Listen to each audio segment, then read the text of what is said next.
Welcome back, everybody. Today we're going to talk more about assumptions, and we're here again with my good friend Mike Roberts, and we're going to be talking more about how this can actually be beneficial for investors.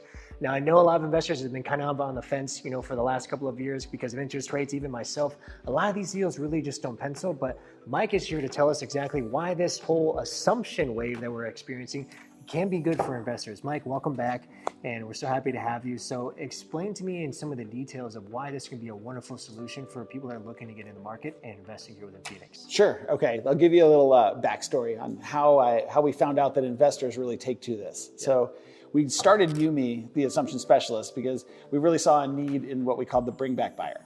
And what that was is the person that they were looking for a house, but they just got priced out of the market. Yeah. And so they're just sitting there and they're kind of stuck. And I had a specific client, Maria was her name. And she bought, from 10 years ago, she bought a condo. It was $80,000, $90,000. And she paid it off and called me back about a year ago. And she's like, hey, Mike, I paid off my condo. It's awesome. And I'm like, that's awesome, Maria. And she's like, I'm looking to get into another house now. So we had her pre-qualified probably for about $350,000, $340,000-ish. And then rates started to go up. So that qualification went from $350 to $320 to $300 to $290.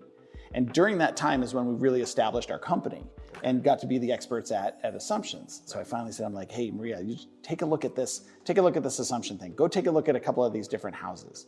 So long story short, about a month and a half ago, she closed on a $470,000 1-year-old house in Westgate for the same payment that she would have had on a $300,000 condo. That's awesome. That is amazing. And it's we have a lot of those success stories, and that's the stuff that makes you feel real good. Yeah. But what we found is the most aggressive people using assumptions these days is investors. Yeah, I'm definitely going to be one of them. Yeah, for sure. Right? And there's a couple different reasons. Obviously, because they're getting rates now where the investments pencil, they're cash flowing. Correct. So most investors that we run into, just say with normal financing, they're kind of their threshold is I put 25% down, I want a cash flow, right? And then that doesn't really exist as much here with their interest rates being 8.5%, 7.5% interest rates in the new financing world. But with the assumptions, they put down it might even be 10% or 20%.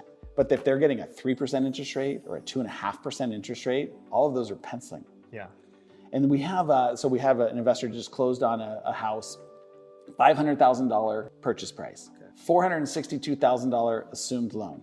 He ended up being about break even on the deal, but he only came in with 8% down payment. Wow.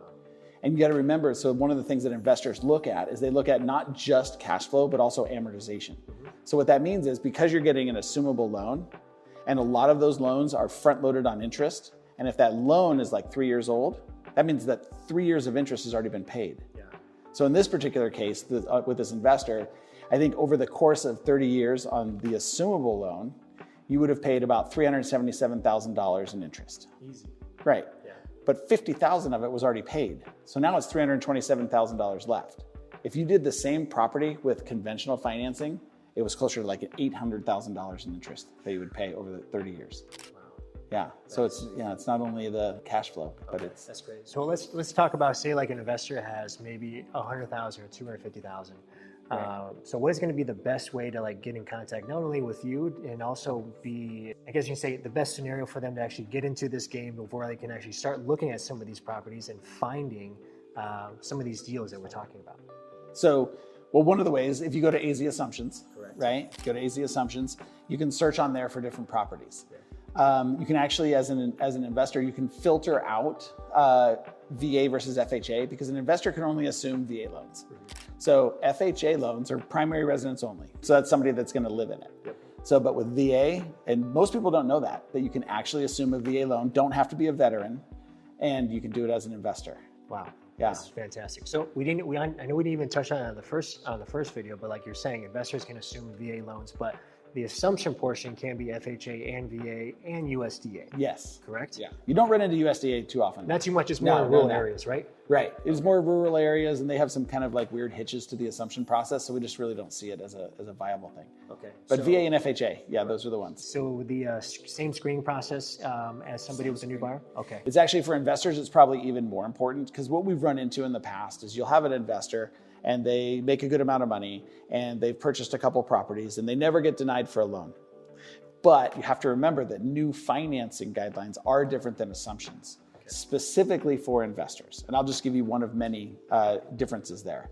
So as an investor, you're used to when you purchase a property, you can use the projected rental income on that property to help offset that payment to qualify. And let's say you've acquired a couple of different properties, say in the last year or 2 years, and then you have a lease agreement, or maybe you show 1 year of taxes of income on those properties.